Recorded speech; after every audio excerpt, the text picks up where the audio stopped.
There's a story we tell ourselves when things get hard, when we feel we can't keep up, when the pressure feels like too much, when we stumble under a weight others seem to carry with ease. We look inward and we whisper the most devastating lie, I am broken. That there is something fundamentally wrong, a flaw in my wiring, a crack in my foundation. But what if you're not broken? What if you are simply soft? Think of metal, forged in fire, tempered for strength. It is hard, unyielding. It can bear immense loads, but when the stress becomes too great, it doesn't bend.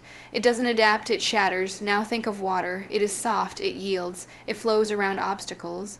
It seems fragile, easily displaced, but it is relentless. It carves canyons out of stone. It wears away cliffs over centuries. It cannot be shattered because it simply moves, changes form, and continues. You have been taught to believe that strength is hardness, that resilience is rigidity, but what if your sensitivity isn't a malfunction? What if your ability to feel so deeply, the pain, the joy, the overwhelming beauty of the world, isn't a design flaw, but your greatest design feature? What you call soft is your capacity for empathy. It's your deep intuition. It's the part of you that recoils at injustice because you can actually feel it. It's the part that creates, that connects, that understands nuance in a world of harsh lines. The world is loud and sharp and demanding, and when a soft thing meets a hard world, the soft thing often assumes it is the one that is wrong. So we try to build a shell, we try to numb the feelings. We try to become like the unyielding metal, thinking that is the only way to survive. But in doing that, you are betraying your own nature. You are trying to fix what was never broken. The challenge is not to become hard. The challenge is to learn how to be soft in a hard world, without losing your form. It is to become like water, to find your flow, to use your softness not as a weakness, but as a strategy, to know when to yield and when to push, when to be still and when to wear down the mountain with your persistent, gentle force. Your softness is not a sign that you are failing at being strong. It is a different kind of strength, a more ancient, more adaptable, more resilient kind.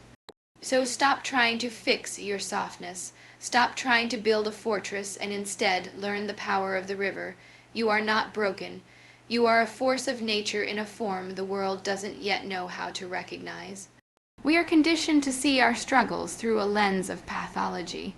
When we find ourselves overwhelmed by the pace of life, wounded by a criticism that others seem to shrug off, or emotionally drained by the sheer volume of sensory input the modern world provides, our first instinct is to diagnose a problem.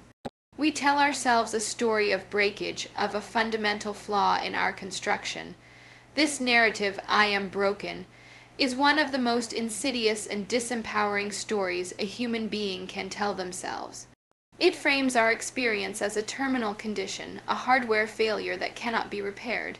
It leads us down a path of seeking a fix for something that was never, in fact, broken to begin with. The paradigm shift offered here is not a minor semantic change. It is a foundational reorientation of self-perception. To move from I am broken to I am soft is to move from a narrative of permanent damage to one of inherent, malleable strength. Broken implies something is useless, shattered beyond its original purpose, fit only for the discard pile. Soft, however, implies a different set of properties altogether: pliability, sensitivity, receptivity, and a capacity to absorb impact without shattering. Consider the clinical context of this language. A bone that is broken is immobilized in a hard cast, so it can refuse into a rigid, unyielding state. But physical therapy, the process of restoring true function, is all about restoring softness, pliability, flexibility, and range of motion to the muscles and tendons around that bone. The ultimate goal is not permanent rigidity, but resilient softness. This is the metaphor for the psyche. The feeling of being broken is often just the painful awareness of your own sensitivity meeting an unyielding world. It is the sensation of a soft heart in a harsh environment. To label this as brokenness is to mistake the properties of the environment for a defect in your own design. Your capacity to feel deeply is not a manufacturing error. Your need for periods of quiet and recovery is not a sign of weakness. Your intuition that picks up on subtle emotional currents is not a glitch. These are the characteristics of a complex, highly tuned, and sensitive instrument. A sledgehammer is not better than a scalpel. It is simply a tool for a different, cruder job. By accepting the frame of softness, you disarm the shame and self-recrimination that comes with believing you are broken. You begin to see that the very traits you have been taught to hide or apologize for are, in fact, the sources of your unique perception, your depth of empathy, and your capacity for nuanced understanding. The work, then, is not to fix yourself into a harder, more rigid version, but to learn how to honor, protect, and strategically deploy your softness in a world that often fails to recognize its profound power. Our cultural mythology is saturated with the iconography of hard strength. We celebrate the unyielding hero, the stoic leader, the impenetrable fortress. This ideal is modeled on substances like metal, forged in fire, tempered to be rigid, and valued for its ability to resist. We are taught that to be strong is to be impervious, to have a thick skin, to stand unmoved against any storm. This is a seductive but dangerously incomplete picture of resilience. Metal, for all its formidable hardness, possesses a critical vulnerability. It has a breaking point. When subjected to stress beyond its tolerance, it does not bend, it fractures, it shatters. Its strength is absolute until the moment it is catastrophically not. This is the inherent risk of a life modeled solely on hardness. It creates a brittle existence, one that may hold up under predictable pressures but is vulnerable to the unexpected, unconventional, or sustained shock. The alternative model of strength, the one proposed for the soft individual, is that of water. Water is the ultimate symbol of soft power. It is yielding, adaptable, and seemingly submissive. It takes the shape of any container. It flows around obstacles rather than charging them. It appears to be the easiest substance to displace. Yet this softness is the source of its invincible resilience. You cannot break water with a hammer. You can only temporarily displace it. It always finds a way, seeping into cracks, wearing down the hardest stone through persistent, gentle pressure over time. It carves canyons and shapes coastlines not through violent force, but through relentless, adaptive presence. The person who embraces their softness is not adopting weakness. They are accessing this hydraulic form of power. Their strength is not in resistance, but in flow. They know how to yield in an argument to de-escalate tension, only to return to the point from a different angle later. They know how to absorb an emotional blow without shattering, allowing the feeling to move through them rather than solidifying into a permanent wound. They understand that sometimes the most powerful response to a hard demand is a soft no, and that the most strategic path to a goal is not the direct head-on assault, but the patient, circuitous route that avoids the hardened defenses of the status quo. This is not the absence of strength, but a more intelligent, durable, and ultimately unconquerable form of it. The goal is not to become hard, but to become like water, impossible to break, powerful enough to shape the world, and fluid enough to navigate any terrain. What we so often pathologize as being too sensitive is in fact a sophisticated and highly tuned operating system. The deep empathy that allows you to feel the emotional currents in a room is not a design flaw. It is a sophisticated form of data processing that provides you with information others simply do not have access to. The intuition that guides you away from certain people or situations is not irrational. It is your cognitive machinery processing subtle patterns and cues at a speed too fast for your conscious mind to articulate. The profound response you have to art, music, or nature is not an overreaction. It is the sign of a rich inner world capable of making deep, meaningful connections.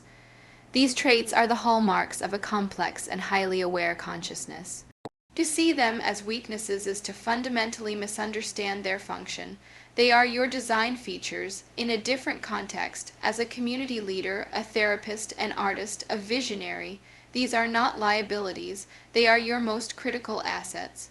They are what allow you to create work that resonates on a soul level, to build relationships grounded in genuine understanding, and to foresee problems and opportunities long before they are visible to a more superficial gaze.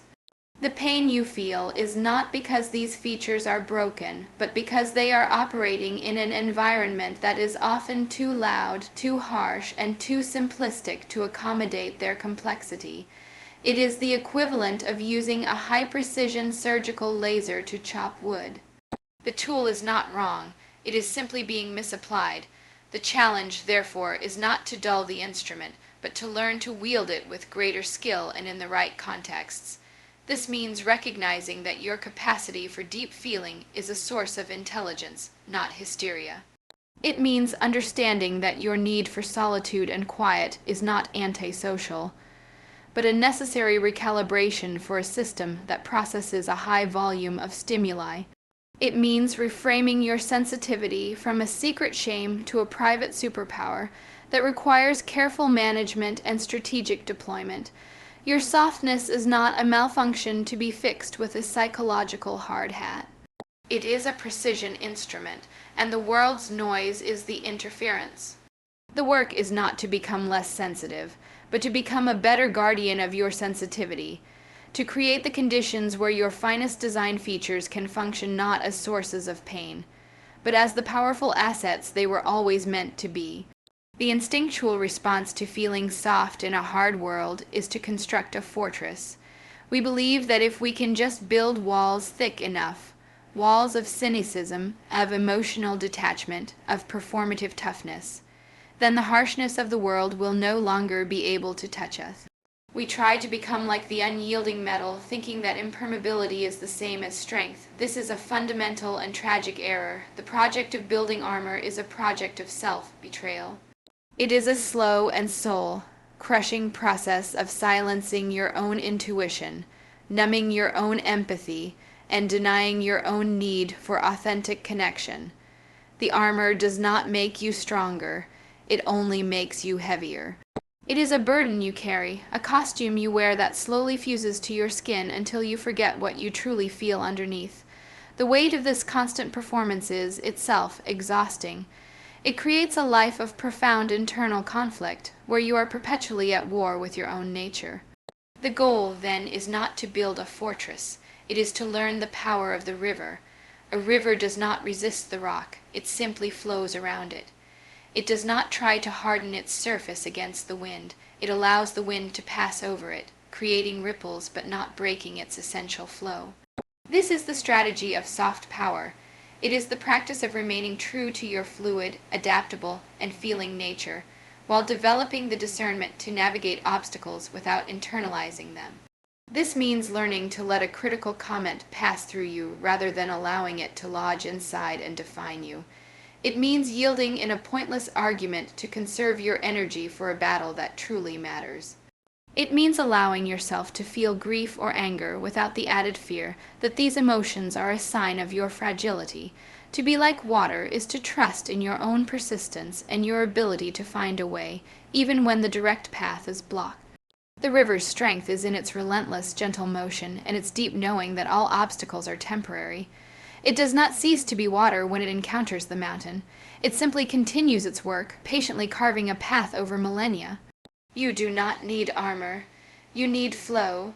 You need the confidence that your soft, feeling, essential self is not a liability to be protected, but a powerful, shaping force that can, with patience and persistence, wear down any resistance and carve a canyon of profound beauty and purpose through the landscape of your life. The ultimate call to action is not a call to change your fundamental nature, but to fully embrace its latent power. For too long, you have been operating under the assumption that your softness is a liability in a world that rewards hardness. This has led to a cycle of apology, apologizing for needing time alone, for being affected by harsh words, for feeling things deeply, for your sensitivity to noise and chaos. You have been apologizing for your depth in a shallow world. This apology is a form of self-betrayal that drains your energy and undermines your confidence. It is time to stop. Stopping the apology is the first step in claiming your strength. It is a declaration that the way you are built is not wrong, but different, and that this difference is the very source of your unique contribution. When you cease to apologize for your softness, you begin to set the terms of your engagement with the world. You create the quiet space you need without guilt. You honor your emotional responses as valuable data. You protect your energy as the precious resource it is. This is not an act of aggression, but an act of sovereignty. The final step is to start flowing. This is the active, strategic application of your soft power. Flowing is not passive resignation. It is intentional, relentless movement. It is the decision to stop bashing your head against the wall of a problem and to instead find a way under, over, or around it. It is the creativity to see a setback not as a full stop, but as a redirect. It is the emotional resilience to feel a wave of sadness without fearing you will drown, trusting that, like water, you will find your level again. To flow is to harness the three great strengths of water, its adaptability, its persistence, and its hidden, erosive power. You adapt your approach when the situation changes. You persist in your purpose with a gentle, unwavering consistency, and you trust that your steady, focused presence will, over time, wear down the rigid obstacles in your path. The world does not know what to do with you because you cannot be categorized by its crude metrics of hard and strong. You are a force of nature operating on a different timescale and with a different strategy. Your power is not in the explosive blast, but in the persistent drip that shapes stone. It is time to stop apologizing for your beautiful human softness. It is time to start flowing.